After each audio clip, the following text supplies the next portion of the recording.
il m'a été demandé de parler des fiançailles et du mariage. Hey!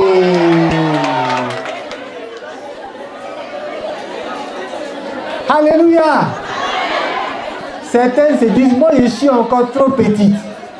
Qui se dit ça? Qui se dit ça? Moi je suis encore trop petite. Je vais vous montrer dans la parole de Dieu que ce n'est pas quand on est à côté du mariage qu'on commence à prier pour le mariage.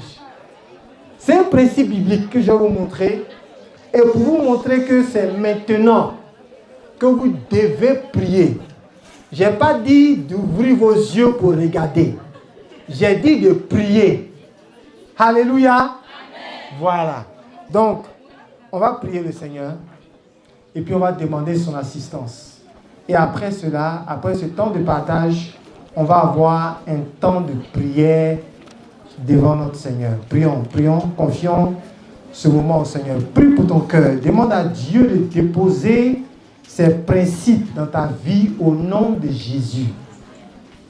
Donc, pour parler du mariage, on va commencer par le commencement. Qu'est-ce que Dieu a dit quand il a créé l'homme? Qu'est-ce que Dieu a dit quand il a créé l'homme? Genèse chapitre 2, verset 18. Genèse chapitre 2, verset 18. L'Éternel Dieu dit, il n'est pas bon que l'homme soit seul. Je lui ferai une aide semblable à lui. L'Éternel Dieu forma de la terre tous les animaux des champs et tous les oiseaux du ciel, et il les fit venir vers l'homme pour voir comment il les appellerait, et afin que tout être vivant portât le nom que lui donnerait l'homme. Et l'homme donna des noms à tout le bétail, aux oiseaux du ciel et à tous les animaux des champs, mais pour l'homme, il ne trouva point d'aide semblable à lui. Alors l'Éternel Dieu fit tomber un profond sommeil sur l'homme qui s'endormit. Il prit une de ses côtes et referma la chair à sa place. L'Éternel Dieu forma une femme de la côte qu'il avait prise de l'homme et l'amena vers l'homme. Et l'homme dit, voici cette fois celle qui est os de mes os et chair de ma chair. On l'appellera femme parce qu'elle a été prise de l'homme. C'est pourquoi l'homme quittera son père et sa mère et s'attachera à sa femme et ils deviendront une seule chair. Genèse chapitre 2, verset 18 à verset 24 que nous venons de lire. Donc vous connaissez ce passage qui montre ce que Dieu a fait au commencement. La Bible, la Genèse, c'est le livre des commencements. Et donc quand Dieu a créé l'homme, il a créé la terre, les cieux, il a créé l'homme, la Bible dit qu'il a envoyé les animaux pour que Adam donne un nom à chaque animal.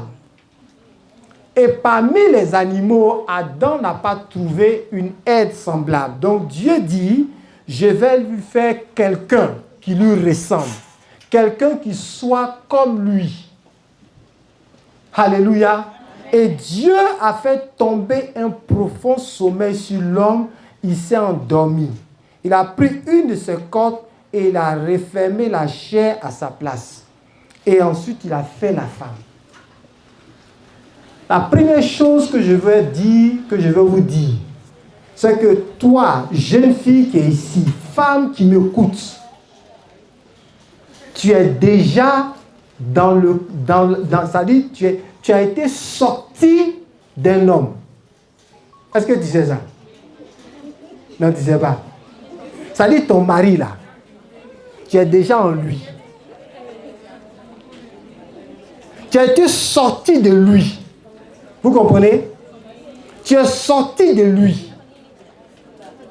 Donc il doit trouver l'élément qui a été sorti de lui. Et tu es cette personne. Il doit trouver l'élément qui est sorti de lui. Et tu es cette personne. Le mariage en Christ, ce n'est pas une affaire de beauté. je vais vous dissuader ce soir. Ce n'est pas une affaire de non, elle a tel niveau. Non, ce n'est pas d'abord ça. Ça dit de qui est-ce que toi tu es sorti.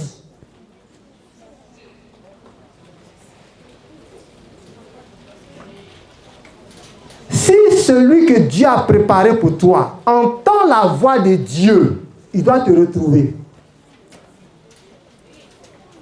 La Bible dit dans Proverbe, celui qui trouve une femme a trouvé quoi? Le bonheur. Qu'est-ce que ça veut dire trouver? Chaque fois que vous voyez le mot trouver, ça veut dire qu'il faut d'abord chercher. Est-ce que vous avez compris? On ne trouve pas une femme comme ça. Une femme se cherche. La femme que Dieu a créée là, elle se cherche. Au commencement, Adam n'a pas cherché. Il n'avait pas encore péché. Donc Dieu a amené la femme vers lui. N'est-ce pas? Mais à cause du péché, aujourd'hui, l'enfant de Dieu qui connaît Dieu, qui a une relation avec lui, il doit chercher sa femme. Donc quand vous voyez dans l'église des jeunes gens qui disent « Moi je regarde pour choisir là », méfiez-vous des gens comme ça. Il doit d'abord chercher. Et je vais partager juste quelques principes bibliques avec vous et ensuite nous allons prier. Donc, ce que ce passage nous montre, c'est que c'est Dieu qui a institué le mariage et le foyer. Parce que ce qu'il voulait faire à travers le mariage devait être une copie de ce qui existe dans le ciel. Le Père, le Fils et le Saint-Esprit sont un. Dieu dit, même dans le mariage, on va reproduire quelque chose qui est semblable à ce qui est dans le ciel. Donc, l'homme quittera son père et sa mère et s'attachera à sa femme. Et les deux deviendront une seule chair. Donc, l'unité que Dieu avait dans le ciel, avec le Fils et avec le Saint-Esprit, il dit, je vais reproduire cette unité dans le foyer. Pour que l'homme et la femme soient un. Vous savez, il y a des couples, ils ont 30 ans, 40 ans, 50 ans de mariage. Parfois, quand vous les regardez, vous avez l'impression qu'ils se ressemblent. C'est pas vrai? Ils ont les mêmes manières. Parfois, ils sourient de la même façon. Parfois, ce que l'un veut dire, avant qu'il n'ait ouvert la bouche, l'autre a fini de dire la même chose. Ils sont devenus un. C'est un mystère. C'est un mystère. Alléluia. Donc, je veux d'abord que nous soyons clairs là-dessus. Pour que vous compreniez que le mariage fait partie du plan divin.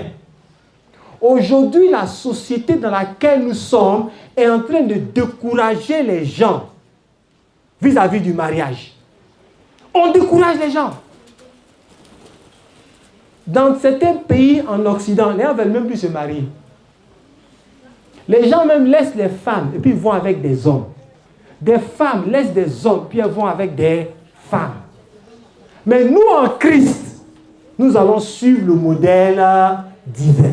Donc dis à ta soeur, le mariage là, ça vient de Dieu. C'est pour toi, le mariage là, c'est pour toi. Alléluia. Le mariage est de Dieu. Il ne faut même pas que quelqu'un te décourage. Aujourd'hui, certains jeunes, quand ils voient le taux de divorce, ou bien ils viennent des familles qui ont été divisées, des familles où il y a eu des divorces, où il y a eu parfois eu des palabres, ils disent, je n'ai pas envie de me marier. Non. Qu'est-ce que Dieu dit? Fais ce que Dieu dit. Donc, premier principe, le mariage est de Dieu. Alléluia. Amen. Il faut que nous soyons rassurés et que nous comprenions ce que le mariage est selon Dieu. Alléluia. Amen. Donc dans Genèse 2, 18, 24, nous voyons le commencement. Dieu a fait en sorte de créer une femme, de sortir une femme de l'homme pour qu'elle soit son semblable. Donc, aucun homme, écoutez-moi bien les filles qui êtes ici, les femmes, aucun homme n'est complet sans une femme. Est-ce que vous voyez? À moins qu'il ne soit comme Paul, c'est-à-dire qu'il a reçu un don. Mais si il n'a pas ce don pour vivre sans femme, si vous voyez un homme et puis il est seul, c'est un homme incomplet qui marche. Un homme, il n'est pas complet. C'est-à-dire qu'il n'est pas fini. Il ne peut pas accomplir tout ce que Dieu a en réserve pour lui parce qu'il n'est pas complet. C'est une aide. Alléluia. Et Dieu l'a fait pour que les deux deviennent une seule chair. Et marchent ensemble pour l'accomplissement du plan de Dieu. Dans Matthieu 19, versets 5 à 6, je veux qu'on lise ça. Matthieu 19, 5 à 6. Les Juifs ont posé une question à Jésus. Matthieu 19, 5 à 6. Ils ont dit, Matthieu 19, 5 à 6.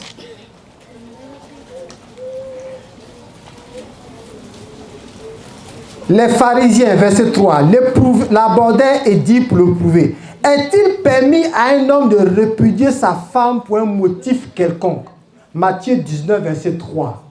Les gens, à l'époque de Moïse, divorçaient. Et comment ils divorçaient? Ils écrivaient juste une lettre. Je te divorce aujourd'hui. Puis ils donnent à la femme. Puis il dit, va-t'en. Donc quand ils ont vu Jésus, ils ont dit, on va le tester. On va lui poser la question. Moïse a dit, on peut écrire une lettre et puis on va chasser la femme. Regardez la réponse de Jésus. Jésus dit, n'avez-vous pas lu ce que le Créateur au commencement, il fit l'homme et la femme. Donc le commencement, c'est ce qu'on vient de lire, n'est-ce pas? Dans Genèse chapitre 2. Et qu'il dit, c'est pourquoi l'homme quittera son père et sa mère et s'attachera à sa femme et les deux deviendront une seule chair. Ainsi, ils ne sont plus deux, mais ils sont une seule chair. Que l'homme, donc, ne sépare pas ce que Dieu a joint. Dieu, au commencement, quand il met une femme et un homme ensemble, c'est pour la vie entière. La seule chose qui va les séparer, c'est quoi? La mort. Donc si quelqu'un se lève et puis il est dans le mariage, il se lève et il se sépare de sa femme. C'est le motif pour lequel il se sépare là. Pour Dieu, il est dans la, c'est-à-dire il pousse sa femme vers l'adultère et lui-même ce qu'il commet là, on appelle ça un adultère. La seule porte de sortie, c'est lorsque la femme ou l'homme se met dans l'adultère, n'est-ce pas? Il dit que personne ne se sépare sauf pour cause d'adultère. Même l'adultère, on peut pardonner. C'est pas ça? Attends, est-ce qu'il y a un péché qu'on ne pardonne pas sur la terre? Jésus pardonne tous les péchés, non? Donc, si quelqu'un, un homme a péché, ou une femme a péché, même dans le mariage, dans l'adultère, et puis elle vient et demande pardon, il doit pouvoir l'accepter. Donc, Dieu est le divorce. Lisez Malachie. Le livre de Malachie, chapitre 3. Dieu dit, je hais le divorce. Dieu est le divorce. Il déteste le divorce. Vous comprenez? Dieu déteste le divorce. Donc, si nous entrons dans le mariage, c'est pour la vie. C'est pour la vie. Le mariage est une chose tellement importante. Ça fait partie des choses dans lesquelles nous n'avons pas le droit de nous tromper. Connaître Christ, c'est important. Connaître le travail pour lequel Christ m'a appelé sur terre, c'est important. Mais connaître l'homme ou la femme que Dieu a pour moi, c'est aussi très important. Si vous avez raté ces trois choses dans votre vie, vous avez raté votre vie. Alléluia. Donc, c'est important de savoir ces choses. Que Dieu est le divorce. Il déteste le divorce. Le mariage est une institution divine. Ça, c'est important. Premier point. La deuxième chose que je vais vous faire remarquer, c'est qu'il faut prier au temps convenable. prier au temps convenable. Psaume 32, versets 6 à 8. Psaume 32, versets 6 à 8. On veut juste voir quelques principes avant de nous engager dans la prière. Psaume 32, versets 6 à 8. Il dit ceci: qu'ainsi tout homme pieux te prie au temps convenable, si de grandes eaux débordent, elles ne l'atteindront nullement. Qu'ainsi tout homme te prie au temps convenable. Psaume 32, verset 6. Qu'ainsi tout homme pieux te prie au temps convenable, si de grandes eaux débordent, elles ne l'atteindront nullement. On ne commence pas à prier pour ses fiançailles et son mariage lorsque on est à 1 ou 2 ans du mariage. Certains parmi vous ici, vous dites, moi je suis trop jeune. Prie maintenant. Qu'est-ce que j'ai dit? Prie quand? Maintenant. Vous savez, la prière fonctionne comme l'argent que vous mettez à la banque. Vous comprenez? Quand un homme épargne de l'argent dans son compte, il met de l'argent chaque mois, et puis il ne dépense pas. Ça s'accumule. Le jour où il a besoin de cet argent, qu'est-ce qu'il fait?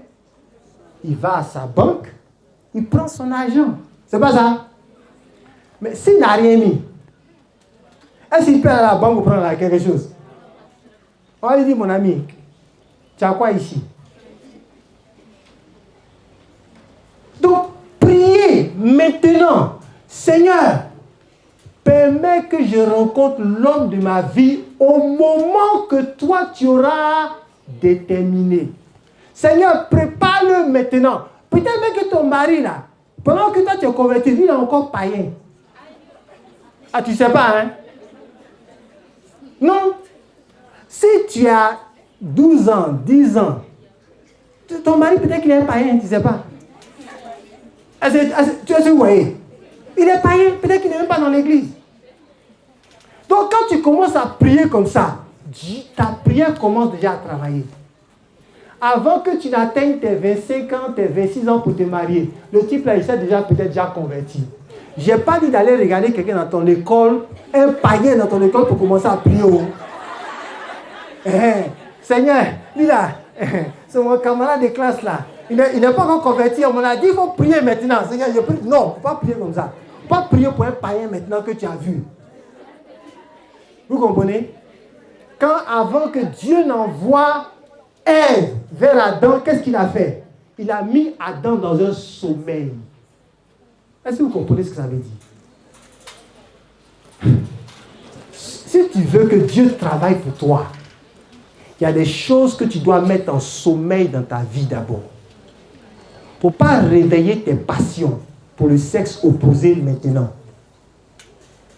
Prie maintenant. Mais pendant que tu pries, dis à Dieu en même temps de tuer tes passions pour le sexe opposé maintenant.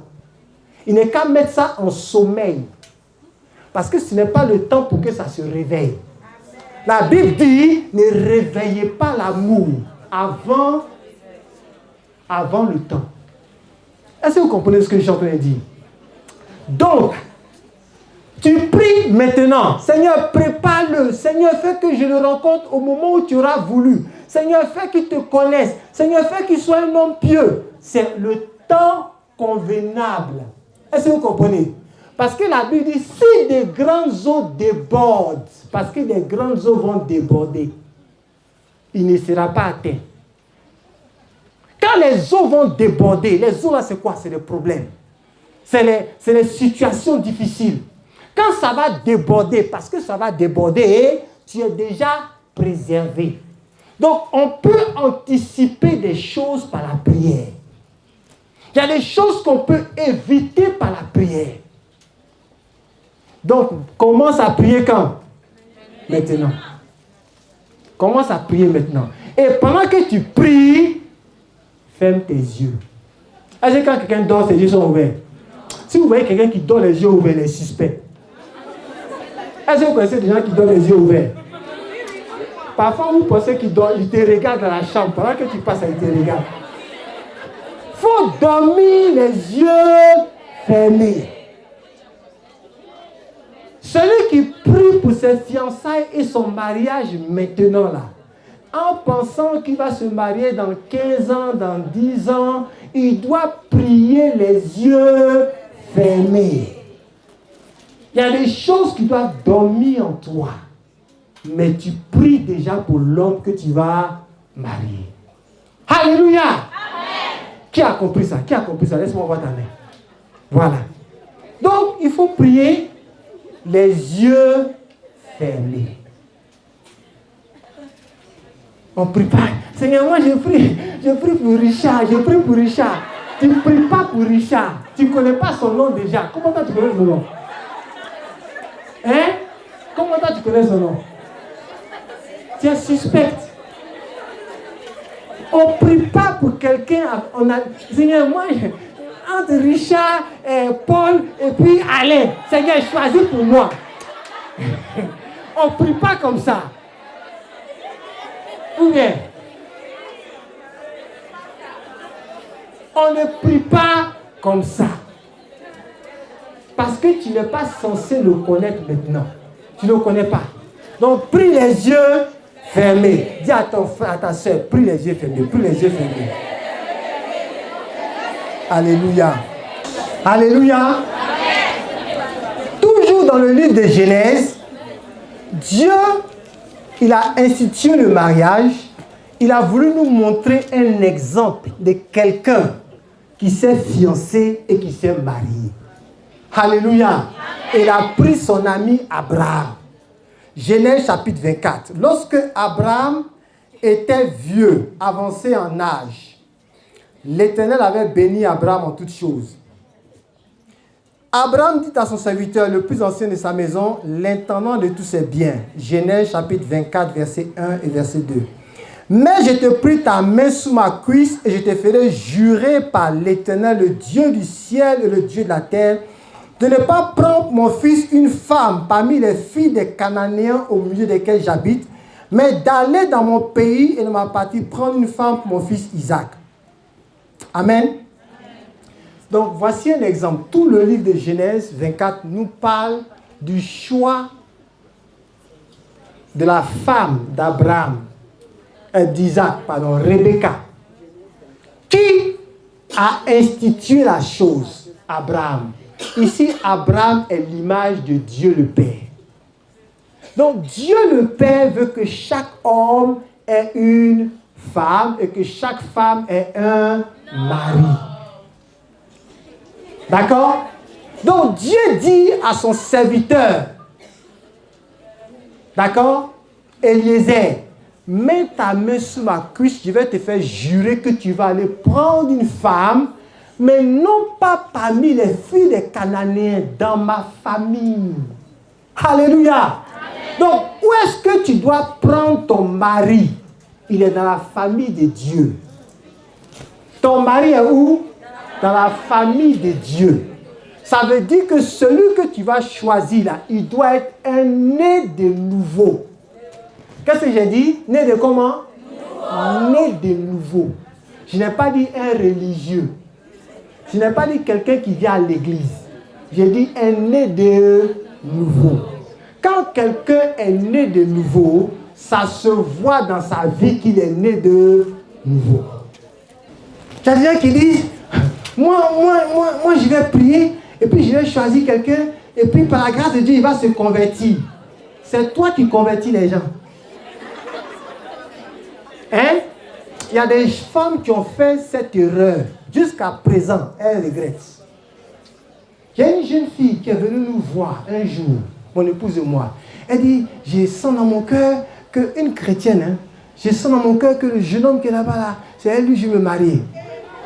Quand nous, on a regardé la vie du jeune homme, on lui a dit, ma soeur, lui là, il est dans l'église, oh, il n'est pas né de nouveau. Elle dit, mais il vient à l'église, c'est un bon frère. On dit, ma soeur, regarde sa vie. On a commencé à énumérer les éléments. Il n'est pas né de nouveau. Il fréquente l'église. Il n'est pas né de nouveau. Ils se sont mariés. Jusqu'à présent, elle a un seul sujet de prière. Quel est le sujet de prière? Quel est le sujet de prière? Qu'il naisse de... Est-ce que vous voyez qu'on nous occupe avec des sujets inutiles? Ce n'est pas le moment de prier pour ce genre de choses. On prend des gens qui sont convertis. 1 Corinthiens 6, verset 14. Ne vous mettez pas avec les infidèles sous un joug étranger. Quand tu choisis quelqu'un qui n'est pas converti, ton beau-père, c'est le diable. Ou bien, celui qui est enfant de Dieu, qui est son père? C'est Jésus. Celui qui n'est pas enfant de Dieu, qui est son père? Satan. Donc quand tu choisis quelqu'un qui n'est pas né de nouveau, ton beau-père, que tu le saches ou pas, c'est le diable. Or, les beaux-pères, un des rôles des beaux-pères, c'est de rendre visite à leur enfant. Donc le diable va venir te rendre visite. Et quand il va te visiter, il va tout casser. Est-ce que vous comprenez ce que nous voulons dire? Donc, quand tu prends quelqu'un qui est né de nouveau, vous avez tous les deux pour père qui? Dieu. Et là où Dieu est, il y a la paix, il y a le repos, il y a la communion, il y a le bonheur, il y a la joie, il y a l'abondance. Il dit, je suis venu afin que les brebis aient la vie et qu'elles soient dans l'abondance. Ce n'est que le bonheur. Que le bonheur. Donc, tous ceux qui sont en train de réfléchir là, peut-être que j'ai choisi quelqu'un qui n'est pas chrétien, enlevez ça de votre esprit.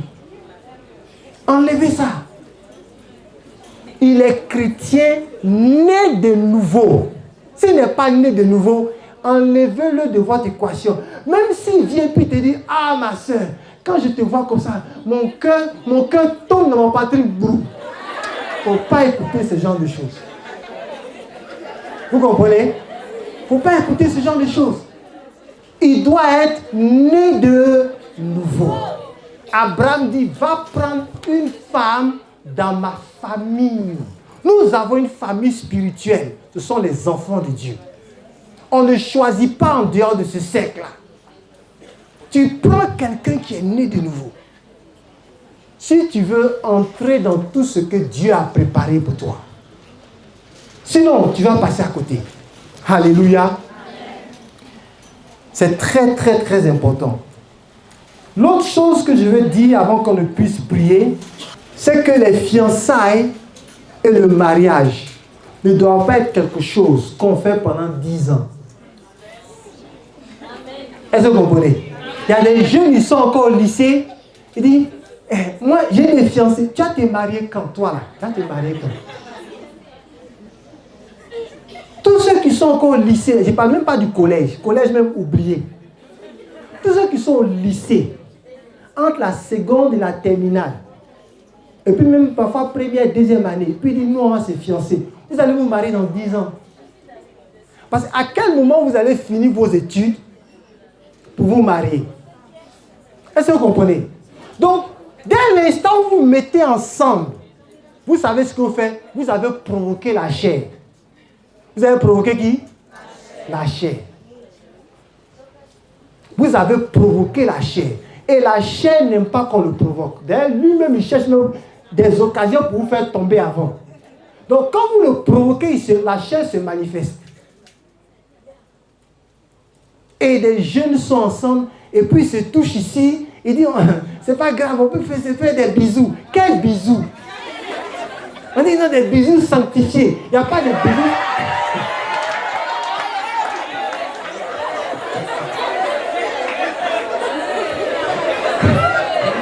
Alléluia! Dis à ta soeur, dis à ta frère, ne fais aucun bisou sanctifié. Ne fais aucun bisou sanctifié.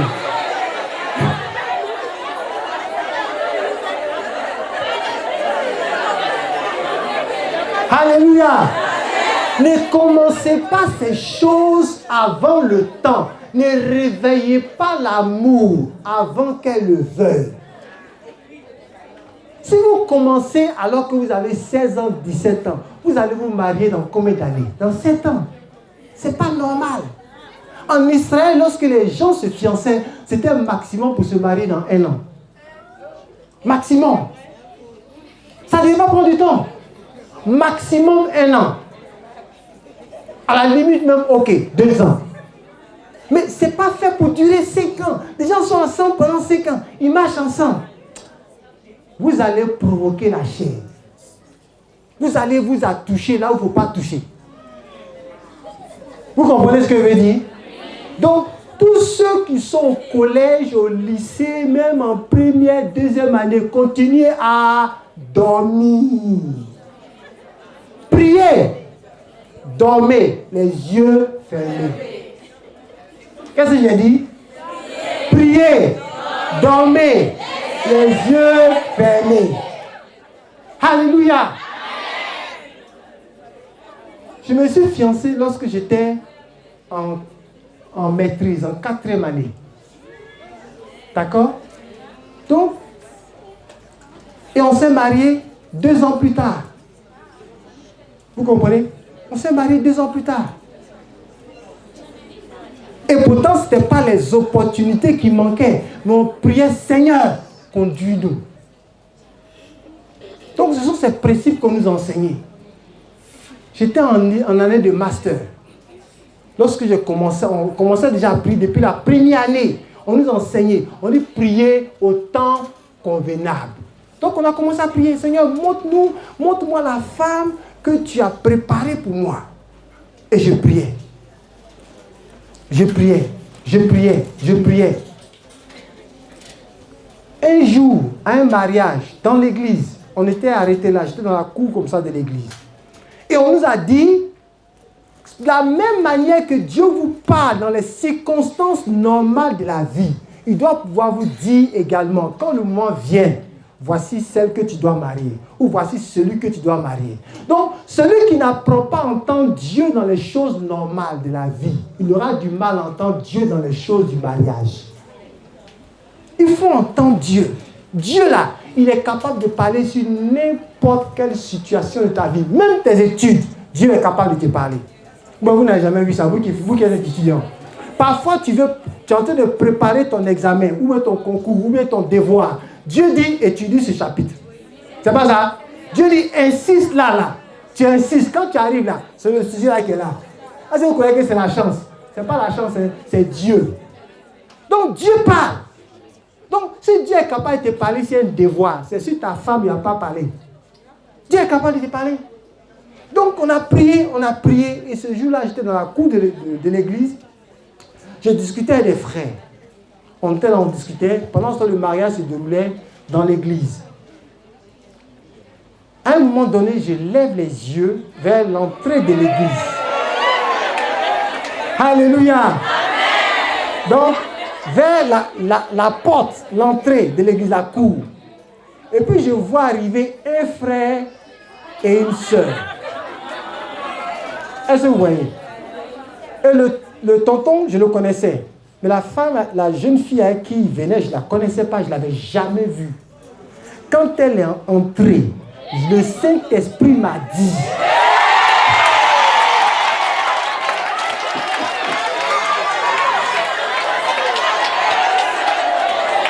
Le Saint-Esprit m'a dit, voici ta femme qui arrive. Alléluia! Il dit, voici ta chair. Et donc, je ne l'avais jamais vue. Elle ne m'a jamais vu. Elle n'était pas de mon église. Vous écoutez-moi bien, oh. Elle n'était pas de mon église. Mais le Saint-Esprit m'a dit, la voici.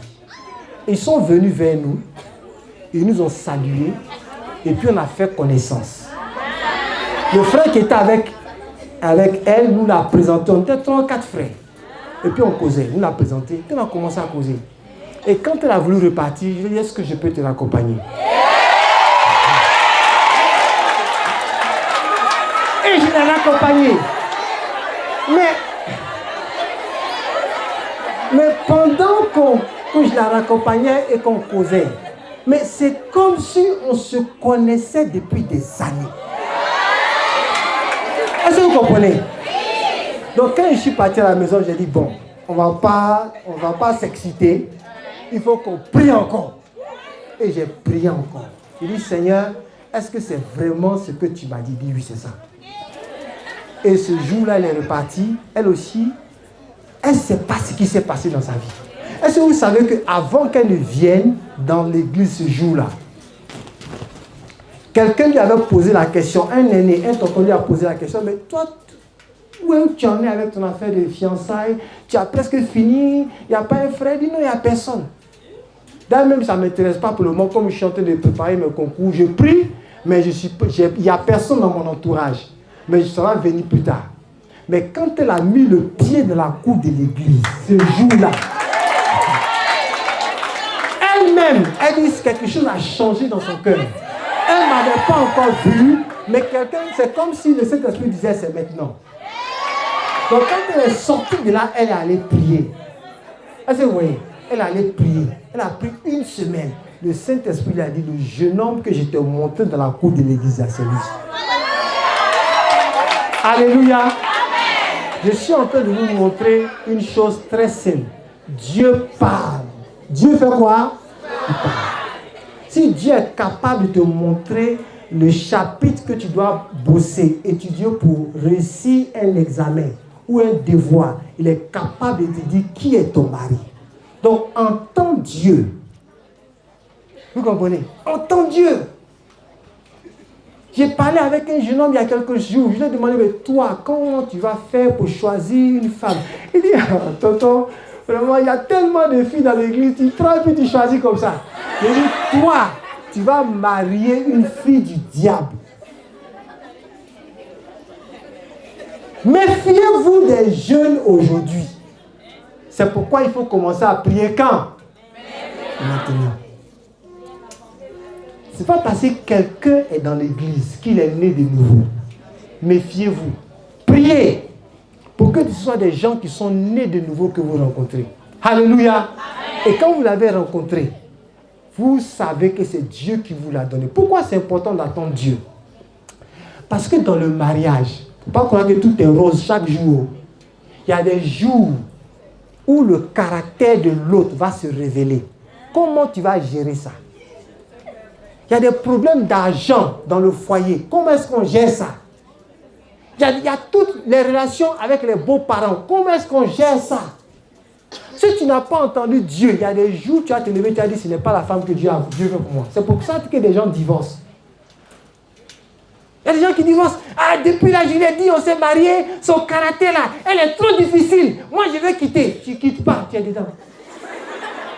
Tu es dedans, tu ne quittes pas. Est-ce que vous comprenez? Tu ne quittes pas. Tout ce que Dieu veut construire, Satan va venir voir s'il peut détruire. Donc, si tu n'as pas entendu Dieu, tu n'as aucun point de référence. Il faut que tu puisses te rappeler dans les moments difficiles que Dieu m'a dit telle chose à tel moment. Je me rappelle l'année où j'ai entendu Dieu me dire voici ta femme. Je me rappelle les circonstances. Je me rappelle le mois. C'est la date que j'ai oubliée. Sinon, je sais dans quelles circonstances. Je sais avec quel frère j'étais quand Dieu m'a parlé. Et c'est la même chose pour mon appel. Donc, il y a des choses qui doivent être des références dans votre vie. De sorte que quand les moments difficiles arrivent, tu n'as pas affaire à un homme. Tu as affaire à ton Père Céleste. Tu dis, papa, regarde la situation que je vis. Tu parles à qui? À Dieu. Voici la situation que je vis. Voici la situation que je vis. Seigneur, fais quelque chose. C'est Dieu qui change un homme. C'est Dieu qui change un cœur. C'est Dieu qui résout des problèmes financiers dans une maison. Est-ce que vous savez que les gens se divorcent parce qu'ils n'ont pas d'enfants? C'est pas vrai? On dit, toi, mais je t'ai marié, mais tu ne fais pas d'enfants. Moi, je viens voir ailleurs. Tu ne vas pas voir ailleurs, tu restes là. Rebecca, quand Isaac, Dieu a choisi Rebecca pour Isaac. Quand Isaac est arrivé, la Bible dit, elle était comment? Stérile.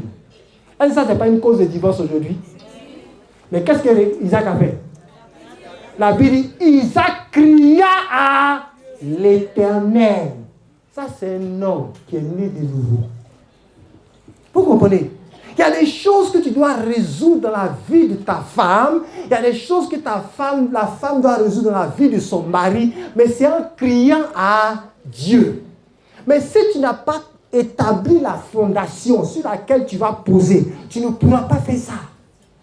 Tu vas croire que tu as fait à un homme. Nous ne combattons pas contre les hommes. Nous combattons contre qui?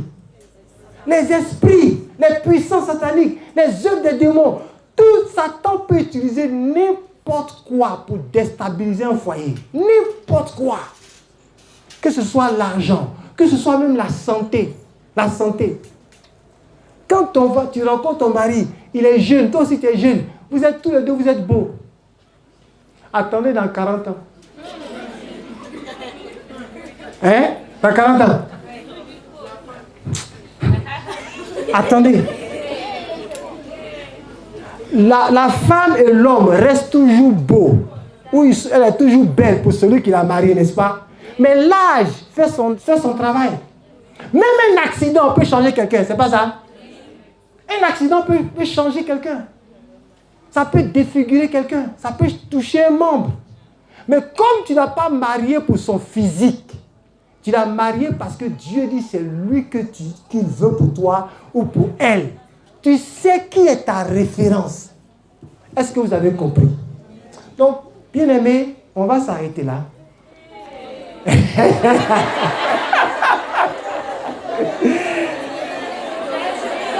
Un enseignement sur les fiançailles et le mariage, ça peut nous prendre des jours entiers. Mais ce n'est pas le but. On veut juste lui donner quelques fondations. Le mariage institué par Dieu, d'accord? Le mariage, on le prépare au temps convenable. Et on prie quand? Maintenant. Je n'ai pas dit que ça doit être ton sujet principal. Tous les jours, tu as examen au Seigneur, donne-moi un mari. Seigneur, donne-moi... Non, ce n'est pas ce qu'il veut dire. Est-ce que vous comprenez? Mais il faut que ça fasse partie des choses que tu présentes à Dieu. Maintenant, prie 10 ans en avance. Prie 15 ans en avance. Prépare déjà l'homme. Parce que je vous assure que quand on parle de bonheur, là, ceux qui connaissent le vrai bonheur sont les chrétiens. Le vrai bonheur sur la terre, là, dans le mariage, là, ce sont les chrétiens qui le connaissent. Ce sont les chrétiens qui le connaissent. Parce que tu as déjà tout le dépôt qu'il faut pour aimer l'autre. Vous comprenez? Tu as le dépôt. Le Saint-Esprit vit en toi. Le Saint-Esprit vit dans la femme. Donc le même Saint-Esprit vous conduit. Il vous parle. Il vous donne un esprit de pardon. Un esprit de réconciliation. Est-ce que vous savez qu'il y a des gens qui sont mariés, quand ils font palabre, l'un dort au bord du lit là-bas, l'autre dort au bord du lit. C'est-à-dire qu'ils vont même tomber s'ils continuent. Et puis ils restent comme ça pendant des jours. Ils ne se parlent pas. Ils ne se parlent pas. Même des chrétiens, ils ne se parlent pas pendant des jours.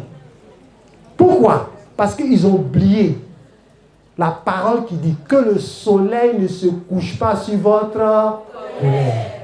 Donc, même si vous faites palabre le matin, quand vous voulez vous coucher là, pour dormir, le Saint-Esprit qui vit en toi, qui vit en l'autre, te rappelle, le soleil là ne doit pas se coucher sur ta colère. Donc, demande pardon d'abord. Donc, tu demandes pardon. Et puis, vous réconciliez. Même quand tu as raison, tu demandes pardon. Même quand tu as raison, tu demandes pardon. Vous comprenez? Je connais des couples chrétiens qui sont en train de divorcer maintenant parce qu'il n'y a pas de pardon. Chacun a accumulé. Quand tu t'assois avec eux, tu peux t'asseoir de 8h à 18h. Et le mois dernier, là, la semaine dernière, là, la dernière fois, là, et puis on sort tous les vieux dossiers. Ils se baladent, chacun a son sac de vieux dossiers. Quand tu dis, toi, ici, la dernière fois, là, et puis on sort les dossiers. Vous n'allez jamais aller à la réconciliation. Mais quand l'Esprit de Dieu vit dans l'un, il vit dans l'autre, il habite le fruit de l'Esprit, c'est l'amour. Ce n'est pas les fruits, c'est un fruit. Ça s'appelle l'amour. Et c'est dans l'amour que vous avez tous les autres fruits. Donc l'amour, parfois tu as fini de disputer avec ta femme. Dès l'instant où tu tournes le dos, le Saint-Esprit dit tu as mal agi. Le Saint-Esprit, il te dit tu as mal agi. Tu es seul, non? Tu es en train de conduire, mais tu es quelque part seul. Cet esprit dit, bon, on va revenir sur ce qui s'est passé. Il faut que toi et moi on parle. Le Saint-Esprit dit, toi et moi on doit parler. Ce que tu as fait là, ce n'est pas bon. Tu as mal parlé. Pourquoi tu as haussé le ton? demande pardon. Tu dis, mais j'ai raison. Il dit, je ne connais pas raison. Moi, je dis, demande pardon. C'est pas ce qu'il dit. Qu'est-ce que tu fais? Tu t'humilies devant le Saint-Esprit. Et tu vas demander pardon, même à ton épouse. Parce que nous, les hommes, là, on aime avoir raison. C'est pas vrai?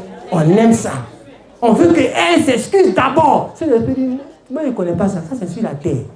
Dans le ciel, ici, là, on sait ce que c'est que l'humilité. Donc, tu demandes pardon et vous vous réconciliez. Donc, le soleil ne se couche pas sur votre colère. Et le verset qui suit juste après dit, et ne donnez pas accès au diable. Quand le soleil se couche sur ta colère, il y a quelqu'un qui est arrêté là, qui est là comme ça, qui te regarde. Il s'appelle le diable. Si tu n'as pas demandé pardon, lui, il est là maintenant. Parce que tu lui as donné quoi? Accès. Est-ce que vous comprenez? C'est pour ça qu'il n'y a rien de mieux que de se marier en Jésus. C'est doux, hein, le mariage. Le mariage en Christ, là, c'est doux. Écoutez, ne regardez pas les mauvais exemples que vous avez parfois dans vos églises. Regardez les bons exemples. Est-ce que vous comprenez ce que je veux dire? Dans vos églises, il y a des gens qui sont des modèles de foyer. Regardez-les, imitez-les et cherchez à ressembler à ces personnes. Regardez les principes sur lesquels ils ont bâti leur foyer et cherchez à bâtir votre foyer de la même manière. Entendez Dieu vous conduire et laissez-le Dieu vous diriger. Alléluia. Qui pense qu'il a compris ce que j'ai dit? Alléluia. Amen. On va prier. On va prier le Seigneur. Ah, des questions? Ah bon, attendez une minute. Oui, d'accord. 2, 3 questions et puis on va prier. Oui.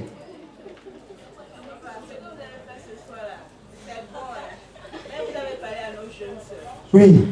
Nous qui sommes déjà dans la période, il faut se marier. On n'a pas eu la connaissance de prier. Alléluia.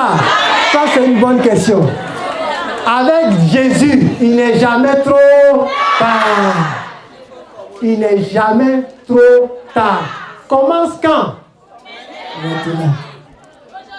Aujourd'hui même. Tout de suite même. On va prier tout de suite là même.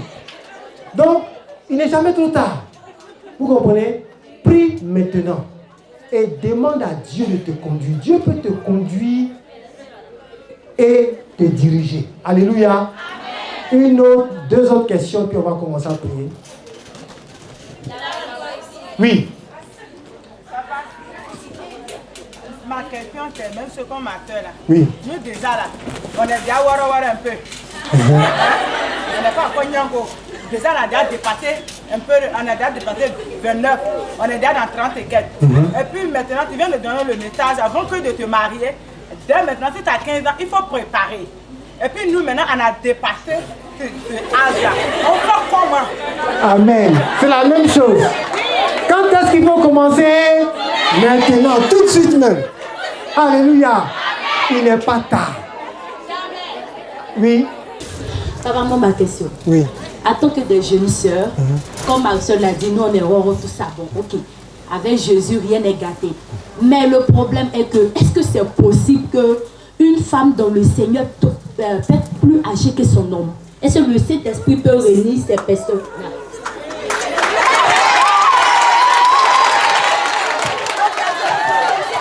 Alléluia. Oui. Oui. Je connais des couples où la femme est plus âgée que l'homme et ça ne pose aucun problème. Alléluia. Seulement l'idéal, je vous dis, l'idéal c'est que la différence d'âge ne doit pas être trop importante quand même. Vous comprenez ce que je veux dire? Ça veut dire que supposons que quelqu'un a 40 ans et puis il épouse une femme de 20 ans. Est-ce que vous voyez la différence d'âge? Ça dit, la façon de réfléchir, de voir les choses est différente. Vous comprenez? Donc, la différence d'âge, elle existe. Que ce soit du côté de l'homme ou du côté de la femme. Mais faites quand même attention à cette différence d'âge. Si elle est trop importante, elle va jouer dans la suite. Oui. Non, on ne peut pas donner une estimation de l'âge. Vous comprenez? Ça veut dire que dès l'instant où une fille, normalement, dépasse 18 ans, c'est-à-dire à 18 ans, elle a le droit de se marier, d'après la loi.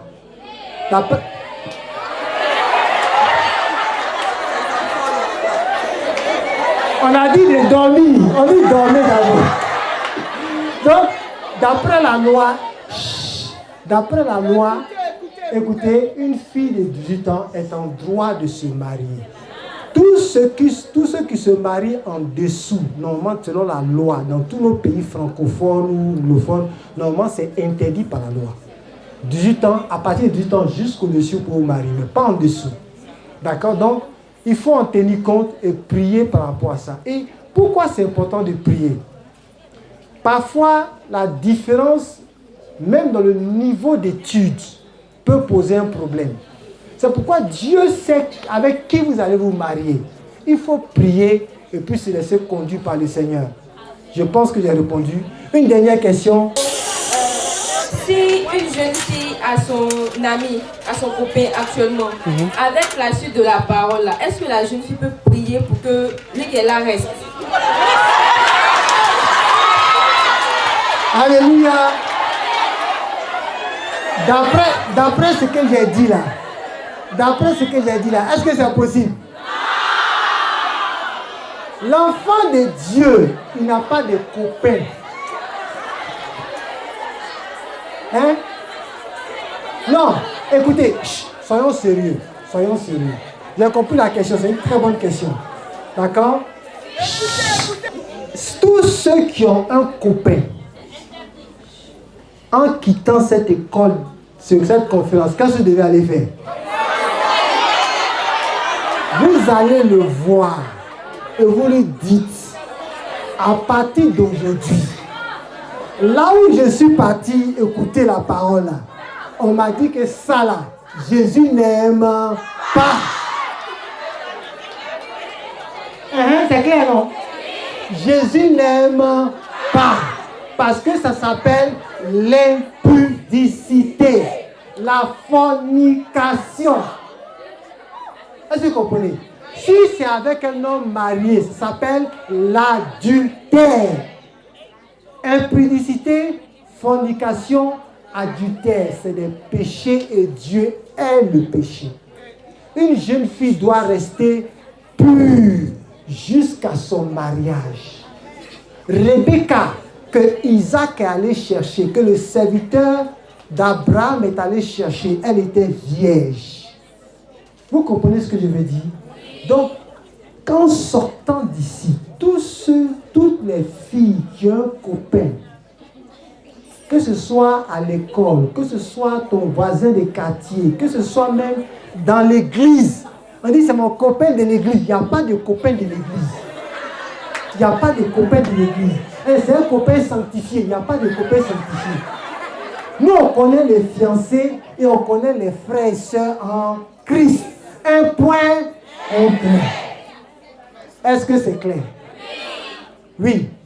2 questions là-bas. Oui. On promesse de marier, comme on dit, convertir et après marier la personne. Oui. Je demande, et si ce n'était pas mon but de peut-être le marier après? Je suis partie dans une optique d'évangélisation. Il a donné sa vie à Christ et tout, et puis on a eu l'amitié qui a suivi, et puis ensuite ça a débouché sur le mariage. Est-ce que ça c'est pas bon? Ou bien, dès que tu évangélises une personne, il ne faut même pas avoir même une amitié qui va conduire au mariage plus tard, pour le laisser. Si tu as évangélisé quelqu'un et puis il a donné sa vie à Jésus, confie-le à un homme. Vous comprenez? Les hommes, un homme n'est qu'à continuer. Parce que les choses vont dire, c'est mon ami, on marche ensemble là. Attention. Il y a des sentiments qui vont naître dans ça. Vous comprenez? Si j'évangélise une jeune fille quelque part, je parle à une jeune fille, elle donne sa vie à Jésus, immédiatement je la confie à une sœur. C'est mieux, c'est pas vrai? Les femmes suivent les femmes, les hommes suivent les hommes. Ça évite les sentiments qui vont naître. Parce qu'à force de se côtoyer, il y a des sentiments qui vont naître. Donc il faut éviter ça parce que ça va créer la confusion. Et vous voyez, on a un témoignage à préserver. Si on te voit avec un jeune homme, tu dis, c'est mon disciple, moi ici, ils sont maîtres. Les gens ne connaissent pas ça, oh. On te voit chaque jour, vous sortez, on fait études bibliques ensemble. Les gens disent, vous êtes des copains. C'est pas vrai? Donc, il faut éviter ça. 2 dernières questions, puis on va arrêter. Oui. Ici, une là. Oui. Par exemple, si un jeune homme prie et que le Saint-Esprit lui parle de moi, il vient vers moi, il me le dit, et qu'à mon tour, je prie encore. Le Saint-Esprit me le montre encore. Est-ce que, du coup, je vois en lui un comportement qui ne me plaît pas ou bien des trucs comme ça? Est-ce que je peux demander au Saint-Esprit de changer le choix? Alléluia. Alléluia. Non. Si le écoutez, quand c'est le Saint-Esprit qui a parlé au frère et qui t'a parlé, c'est fini. Vous comprenez? C'est pas parce que tu vois quelque chose de négatif que tu vas changer le choix. Parce que celui que Dieu amène vers toi, ce n'est pas un ange. C'est un homme. Il a un caractère et il a des faiblesses. C'est pour ça que tu es une aide. Parce qu'il y a des choses qu'une femme doit faire dans la vie d'un homme. Et il y a des choses qu'un homme doit faire dans la vie d'une femme. Vous comprenez? Parfois, on croit qu'on se connaît. Attends que tu te maries, tu vas voir qui tu es vraiment. L'autre qui est en face de toi, c'est un miroir. Est-ce que vous comprenez? Il y a des choses que toi-même, tu ne te vois pas faire parce que toi-même, tu ne te vois pas vivre. Ce sont les autres qui sont en face de toi qui te voient. Donc, la meilleure personne qui puisse te dire, toi là, tu fais telle chose, c'est celui parfois que Dieu a mené dans ta vie. Et il va te dire telle chose. Écoutez, si je prends mon épouse par exemple, je vais vous donner un exemple. Dans sa famille, elle travaillait bien. Elle était celle qui était, je dirais, chuchotée par son père. Ça fait que même étant jeune, c'est comme si elle jouait le rôle d'aînée dans sa famille. Et quand je l'ai rencontrée, j'ai commencé à voir ce trait de caractère. Où c'est comme si elle semblait prendre de l'autorité parce qu'elle avait l'habitude de faire ça dans sa famille. Mais elle ne s'en rendait pas compte. Parce qu'on ne se voit pas vivre. Mais quand je l'ai rencontrée, je lui ai dit, attention, ça, il faut qu'on commence à prier pour ça maintenant. Mais Dieu nous avait déjà parlé. Ce n'est pas parce que je vois ça, je dis, Seigneur, il faut revoir ton choix. Seigneur, il faut revoir ton choix. Non. Est-ce que vous comprenez? Donc, c'est la même chose quand quelqu'un prend une femme et puis il s'attend à avoir des enfants, il découvre que la femme, par exemple, est stérile. Est-ce que tu vas dire à Dieu, change la femme là, donne-moi une femme qui est féconde? Non. Tu vas et tu pries et Dieu est celui qui transforme l'autre. Donc, Dieu nous transforme. Même dans le mariage, Dieu nous transforme. La personne que tu rencontres quand vous fiancez là, ce n'est pas la même personne 10 ans plus tard. Quelque chose s'est produit dans son caractère. Elle a été changée, oui. Ah, c'est une question. Donc, voilà, j'ai répondu à la question. Quand c'est Dieu qui conduit, on va dedans. Et puis on s'attend à ce que Dieu change l'autre personne. Et puis parfois, il faut s'attendre à ce que Dieu me change moi d'abord. Donc quand on dit de prier pour l'autre, pendant que tu pries pour ton mari, prie pour toi-même. Seigneur, prépare-moi pour le mari que je vais rencontrer. Fais en sorte que mon caractère soit en accord avec ta parole. Fais en sorte que quand on va se rencontrer, on forme une seule personne.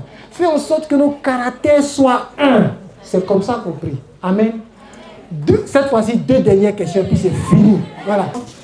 Ma question est de savoir comment reconnaître que c'est réellement la voix du Saint-Esprit et que ce ne soit pas les émotions qui dominent.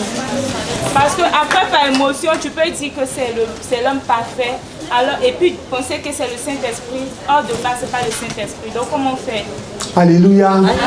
La bénédiction de l'Éternel est celle qui est enrichie et qui ne se fait suivre d'aucun chagrin. Le Saint-Esprit, c'est pour ça qu'il faut apprendre à marcher avec lui dès maintenant. Reconnaissez sa voix. Sachez comment il parle. Vous comprenez? Et quand on arrive sur le choix du fiancé ou du mari, c'est délicat parce que les émotions peuvent entrer en ligne de compte. J'entends Dieu me parler, mais je dois avoir la paix dans mon cœur. Vous comprenez? Donc le Saint-Esprit me parle, mais j'ai une paix et une conviction profondes qui font que j'arrive à surmonter mes émotions pour savoir que c'est le Saint-Esprit qui m'a parlé. Donc, il faut, et les fiançailles, c'est un moment de test, justement. Quand vous êtes dans les fiançailles, vous n'êtes pas encore marié et vous le savez. Donc, c'est le moment de pouvoir, je dirais, réentendre. Dieu n'est pas fatigué de parler. Hein. Vous savez que Dieu n'est pas fatigué de parler. Dieu peut répéter la même chose 10 fois. Tant que tu lui demandes. Le psaume 32, verset 6 que nous avons lu, quand vous allez au verset 8, il dit « Je te montrerai la voie que tu dois suivre, je te guiderai, j'aurai l'œil sur toi. » Donc il te parle, il va te conduire, il va te donner la paix, il va te donner la certitude que c'est lui. Et ce n'est pas lui, toi-même tu vas le savoir. Alléluia. Donc, allons avec cela, c'est pour cela qu'on dit « Priez avant le temps et laissez Dieu vous conduire. » Oui, continue. Le problème est que c'est quand on veut faire le choix, on commence à chercher la voie de Dieu. C'est dès maintenant, tu dois connaître comment Dieu te parle. Amen. Si tu ne connais pas comment Dieu te parle, quand tu arrives au moment de faire le choix, et Dieu parle, tu ne peux pas attendre.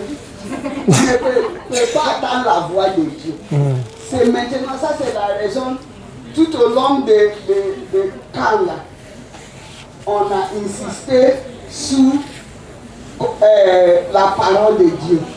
Comment demeurer dans la parole de Dieu. Amen.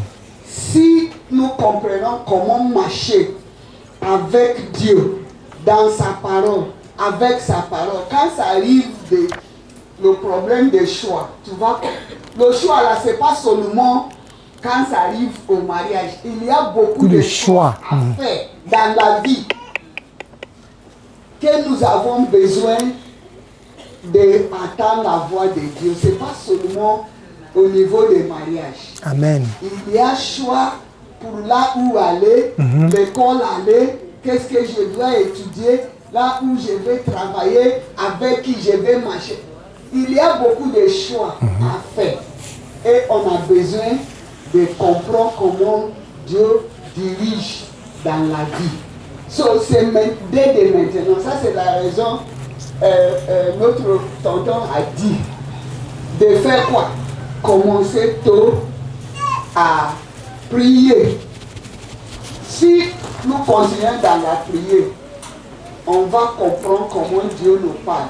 Parfois c'est par le rêve, parfois c'est la vision, parfois c'est par travers ses paroles, parfois c'est quelqu'un Dieu peut parler à quelqu'un pour te parler. Il y a les différents moyens que Dieu parle, mais c'est quand nous sommes capables de comprendre comment marcher avec Dieu, comment Dieu me parle, comment Dieu me dirige, comment. C'est ça. On commence maintenant à faire ça. Merci. Merci beaucoup, Tanti. Oui, Tanti, une question. C'est bon. D'accord. On va prier parce qu'on Alléluia. a étudié. Ok, ma question est que vous avez donné votre exemple. Bon, peut-être que vous n'êtes pas allé jusqu'au bout. Sinon, il y a une doctrine dans les églises, dans certaines églises qui disent que dans Jérémie, j'ai oublié le chapitre, on a dit le moment va venir où plusieurs femmes vont se saisir d'un homme pour lui dire marie-moi. Et maintenant, supposons que le Seigneur, le Saint-Esprit apparaît à l'homme et il a parlé à la femme aussi. Ils ou elles ne sont pas dans le secret des dieux comme on a l'habitude de dire. Qu'est-ce qui est bienséant en fait? Est-ce que c'est la femme d'aller voir l'homme pour lui dire que Dieu m'a dit que c'est toi qui seras mon époux? Ou bien c'est de garder la patience et d'attendre que ce soit l'homme qui vienne? Voilà la question. Alléluia. Voilà, ceux qui utilisent ce passage, ils ne comprennent pas le contexte. Il y a un contexte, c'est un contexte de jugement d'Israël. Donc ce passage n'est même pas à propos du mariage, c'est un contexte de jugement. D'accord? Donc ça c'est clair. Maintenant, Le modèle biblique nous apprend que c'est l'homme qui va vers la femme. Écoutez, ayez confiance en votre Père. Dieu, Abraham a dit à son serviteur, va chercher une femme pour mon fils Isaac. Abraham est l'image du Père. Eliezer est l'image du Saint-Esprit. C'est lui qui va chercher une femme pour Isaac. Donc, ayez confiance en Dieu. C'est pourquoi quand vous priez, restez sereine. Ne vous agitez même pas. Si même vous sentez que c'est celui-là que Dieu veut pour moi, et puis vous voyez des sœurs autour de lui, ne vous agitez pas. Restez dans votre cœur. Dites, si je ne vais pas vite, ils vont le prendre. Est-ce que c'est la lutte? Si je ne vais pas vite, ils vont le prendre. On dit, bah, ça faut bouger les yeux. On dit, le règne des cieux appartient aux violents. Ce n'est pas de cette violence-là qu'on parle. Est-ce que vous comprenez? Donc, reste tranquille. Laisse le Seigneur conduire les choses. Alléluia. On va arrêter là.